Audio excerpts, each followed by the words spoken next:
बड़ी खबर आ रही है।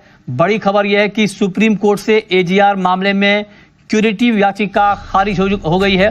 जहां इस वक्त की बड़ी खबर हम आपको बता रहे हैं, एजीआर मामले में टेलीकॉम कंपनियों की याचिका खारिज हो गई है सुप्रीम कोर्ट में। इस वक्त की सबसे बड़ी खबर हम आपको बताने जा रहे हैं। एजीआर मामले में टेलीकॉम कंपनियों की याचिका सुप्रीम कोर्ट में, जी हां, सुप्रीम कोर्ट में याचिका खारिज हो गई है।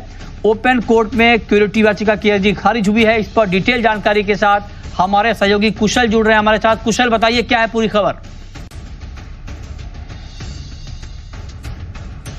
एक्सपेक्टेशंस में काफ़ी समय से यहाँ पर ये स्टॉक चल रहा था कि भाई जो क्यूरेटिव याचिका यहाँ पर जो वोडाफोन आइडिया की तरफ से दायर की गई थी कोर्ट में, उसको लेकर यहाँ पर अब ये याचिका खारिज कर दी गई है। तो ऑफकोर्स यहाँ पर एजीआर बकाया जो था उसके रिकैलकुलेशन को लेकर यहाँ पर ये पिटिशन फाइल की गई थी। बट ऑफकोर्स यहाँ पर अब फर्दर कोई भी इम्पैक्ट आपको नहीं आता हुआ नजर आएगा। इनकी कैलकुलेशन जो पहले बनी हुई थी, जो सुप्रीम कोर्ट ने यहाँ पर जिस तरह से डिपार्टमेंट ऑफ टेलीकम्युनिकेशन ने कैलकुलेट की थी, वो जस की तस बनी रहने वाली है।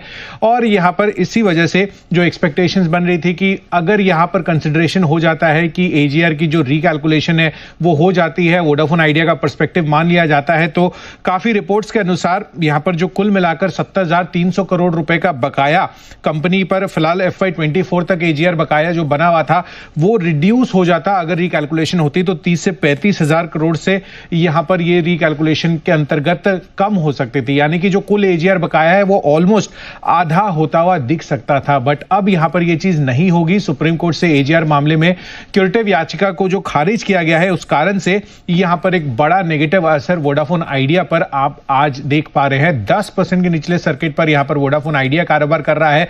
साथ ही इनके जो वेंडर्स है इंडस टावर, वहां पर भी आप देखिए तो भारी भरकम गिरावट यहां पर भी देखने को मिल रही है, इन भी बनती हुई नजर आ रही है। तो क्लियर कट यहां पर दोनों ही टेलीकॉम कंपनियां जिनको सबसे बड़ा बेनिफिट इस चीज से होने वाला था वो अब नहीं होता हुआ दिख रहा है, और इसी वजह से यहां पर आपको नेगेटिव रिएक्शन देखने को मिल रहा है। के बाद तो अब ये जो सुप्रीम कोर्ट ने इनके जो क्यूरेटिव पिटीशन को खारिज कर दिया है, तो मुझे लगता है अब यहाँ पे अब रिलीफ की कोई उम्मीद करनी नहीं चाहिए। बाकी स्टॉक भी जो 16-17 के लेवल्स पे चला गया था, वहां से कंटिन्यूस घटते हुए और आज तो 10% नीचे है, और बहुत इंडस टावर पे भी इसका इम्पैक्ट है। तो मुझे लगता है अब यहाँ पे इस फ्रंट पे कोई रिलीफ मिलने की उम्मीद नहीं करनी चाहिए।